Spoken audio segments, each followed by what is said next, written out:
I want to wrap on Caleb Williams. So there are certain things he doesn't do with consistency. His personality isn't terribly consistent. He can get very emotional. His accuracy isn't always consistent.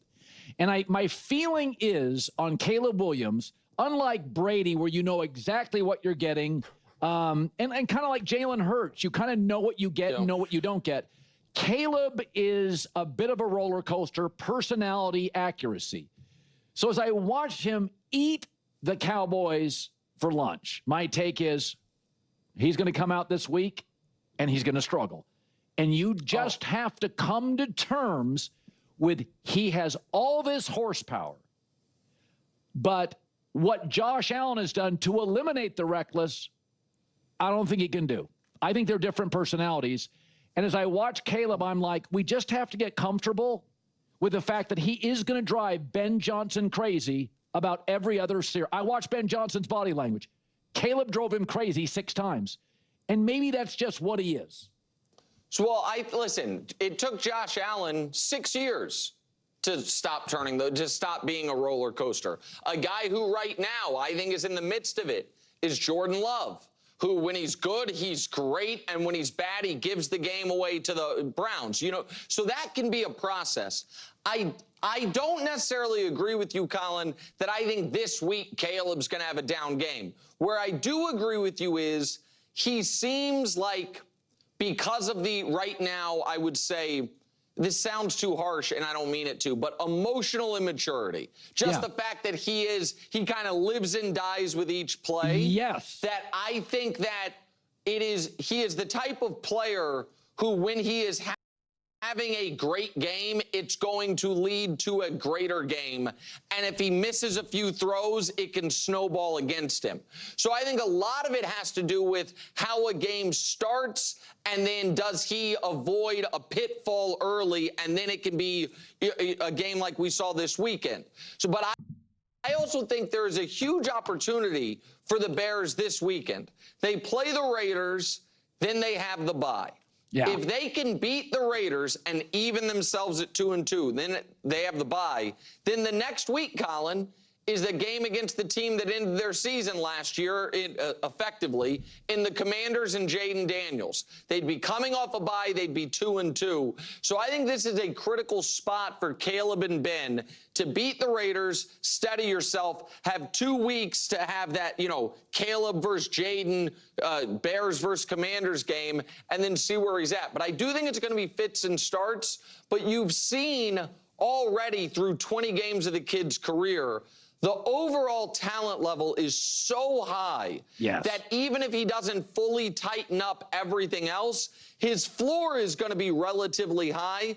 And if he does tighten up the other stuff, he unequivocally can be the guy that I know coming out of college, you and I both thought he would be, which is one of the very best quarterbacks in the league. Wow. Some of those takes I don't about Caleb Williams being emotional and that he needs to start off well and things can snowball.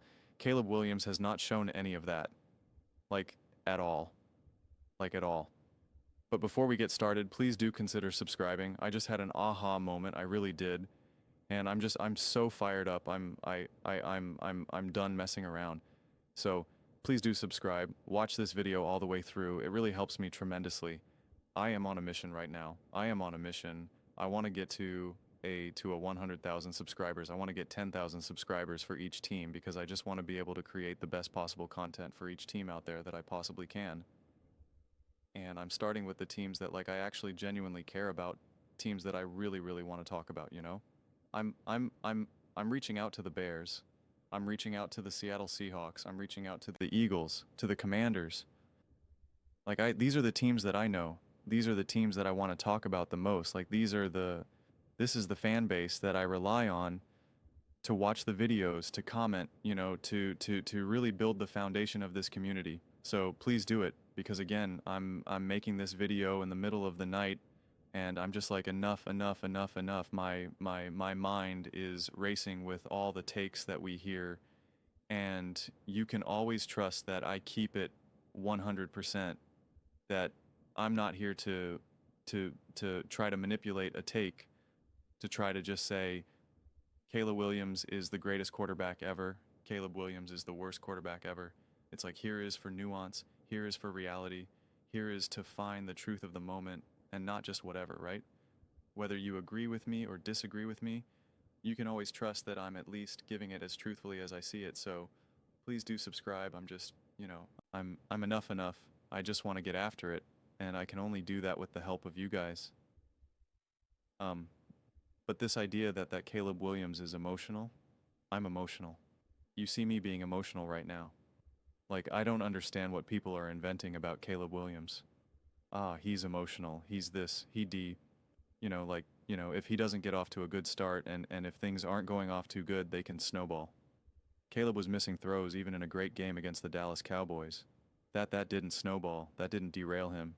He was having last season with terrible coaching. A mess of an O-line. He was having the first halves be going nowhere. His whole season was going nowhere. Let's be real here. That season got derailed. Like, it was going nowhere. Did he crumble? Did he individually get derailed? Did he turn into a turnover machine? But he's starting to do things where you're just like, what is this guy doing? And this guy's not going to be in the NFL if he keeps that up. He didn't do that at all. It was actually the most impressive thing that he showed me was last year was his resilience. And then we're going to start to evoke Tom Brady. Like, come on, man. And listen, I'm all for using Jalen Hurts as an example. I just used him as an example earlier today, referring to Lamar Jackson. And I think it is Jalen Hurts' superpower, but that's Jalen Hurts' superpower. Like, that's his superpower. It's like referencing him be like, come on, you got to find the mobility like Lamar Jackson. It's like, well, that's Lamar Jackson's mobility is his superpower. So like, it's like, come on. If Caleb Williams continued to be emotional or whatever, and now Caleb really reaches a level of greatness and we're like, bro, this guy's awesome. He's balling, but like, yeah, he's too emotional on the sidelines, or he needs to be consoled. It's like, yeah, then we can start to evoke a Tom Brady, Jalen Hurts, which is why I did that for Lamar. I'm like, Lamar, you got all these things going for you. Like, this is the next stage. And like, look what Jalen Hurts says. I was like, that reference makes a lot of sense to me, but it's just like, this is not necessary. And I don't look at Caleb Williams and think, if he was just had a little bit more emotional stability, he would be a better quarterback right now. That's not this guy's been dealing with the circus from the jump, both internally and externally. And then again, you want to talk about Josh Allen. First off, that's nonsense saying that it took all these years for Josh Allen. He wasn't just reckless. The Buffalo Bills were like, we need you to be Superman every single game. Every single time you got the ball in your hands, we just need you to go for it, or we have no chance at winning. And so Josh Allen's like, okay.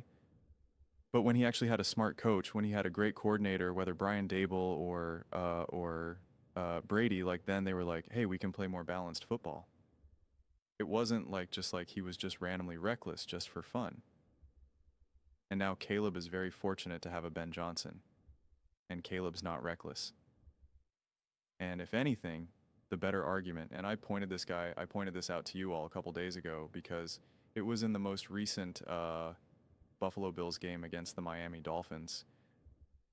They really continue to highlight how Josh Allen's mechanics have changed over the years. They actually did the same thing recently. I think actually this past summer, with Daniel Jones and his mechanics and his release point of the AR, his arm angle.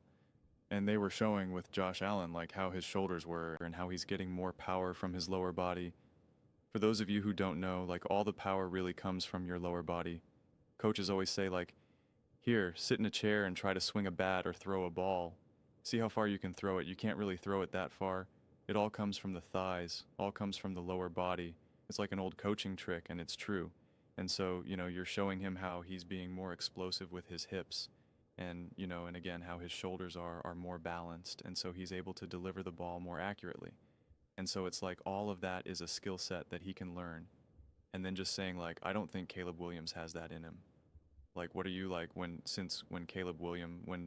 Ben Johnson was first hired, Caleb Williams reportedly was just like, let's get after, teach me everything. Like, Caleb Williams wants to be great. He wants to win.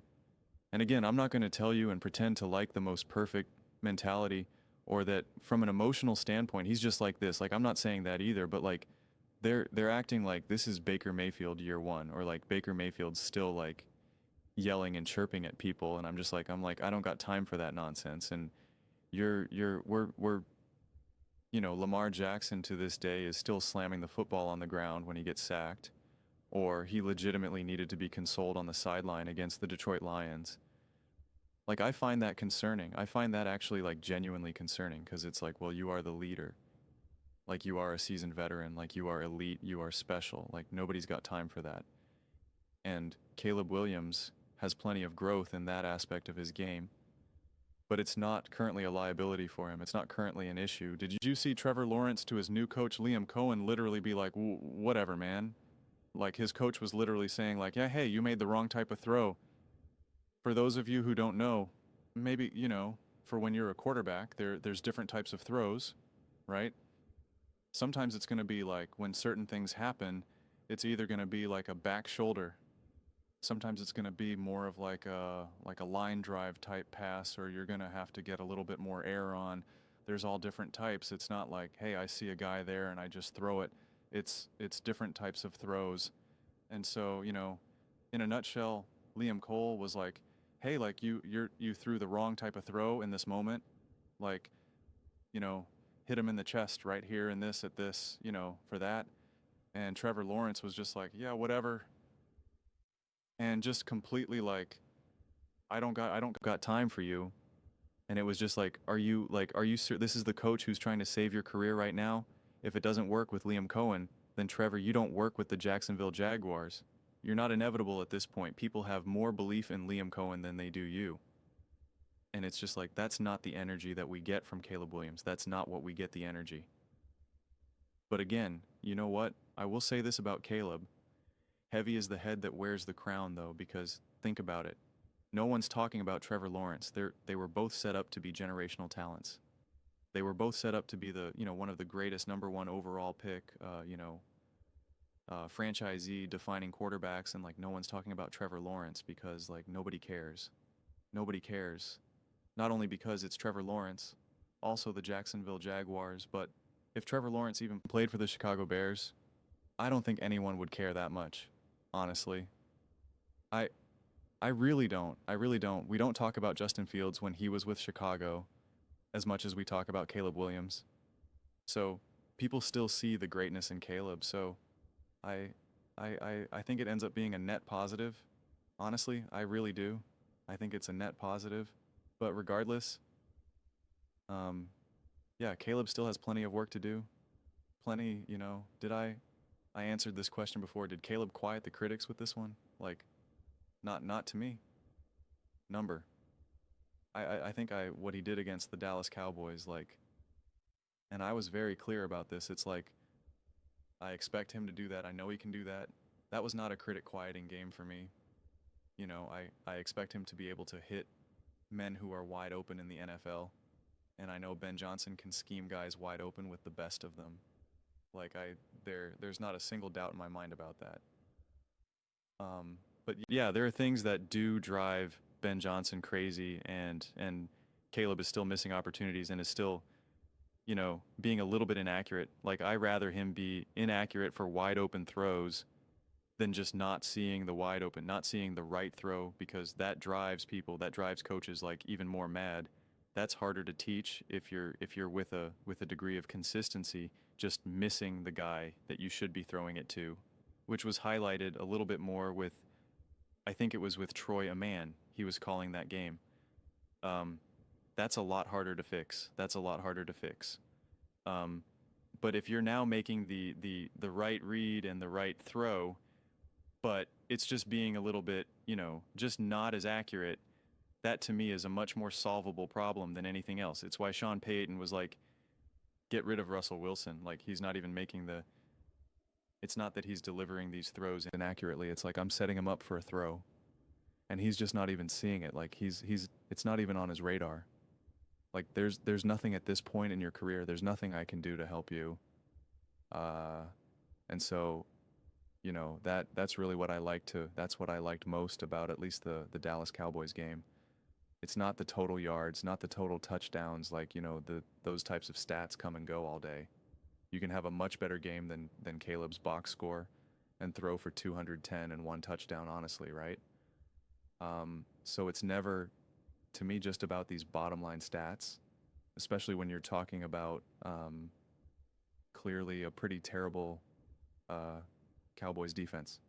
So, you know, Caleb still needs to evolve. Caleb still needs to grow. It will be interesting to see how he plays in this follow-up game, because there is a lot of momentum, that there is a lot of belief. I'm fascinated to see if he can be able to maintain that. You know, we'll have to wait and see. I think that, you know, listen, the Raiders haven't been playing very good, but they're still feisty. I don't think they're a terrible team by any stretch of the imagination. And if Geno Smith can get a little bit more grounded and they can get Ash and Genty going, then this will be a tougher game. It's hard for me to gauge the Raiders' defense right now, considering who they've played. So it'll be interesting to see how the Chicago Bears fare and Caleb wins. I don't think, you know, regardless of how I view this Raiders defense right now, I don't think it's anything that's where you're just going to be like, this is going to be, it's going to be harder for Caleb to navigate. You know, it's a lot easier than the Cowboys, like, you know, or a lot harder. It's a lot easier with the Cowboys. Like, I don't think you're necessarily getting that situation here. But, you know, Justin Herbert, I don't want to say he had his struggles against the Raiders defense, but it just, you would expect them to have an easier go at it. And so I'm excited to see what Ben Johnson has schemed up for Caleb against a defense like this, and, you know, seeing if he can continue to execute it. But those are just my thoughts. I'd absolutely love to hear yours. What do you guys all think about the Chicago Bears, Caleb Williams, and him just being so emotional? It's just too emotional, man. Just too emotional. Let me know in the comments below. I read every single comment. It's whether you agree with me or disagree with me. Either way, let's get in some discussions. Let's get in some fights. But ultimately, let's just have some fun. And please do consider subscribing. We are building an amazing community here, and absolutely love to see you part of it. I want to build something that we all generally feel connected to, something that we're really excited to be part of. I think we're well on our way to doing it. Please don't forget to give this video a thumbs up, as it really does help with the visibility and the algorithm. Thank you so much. See you next time.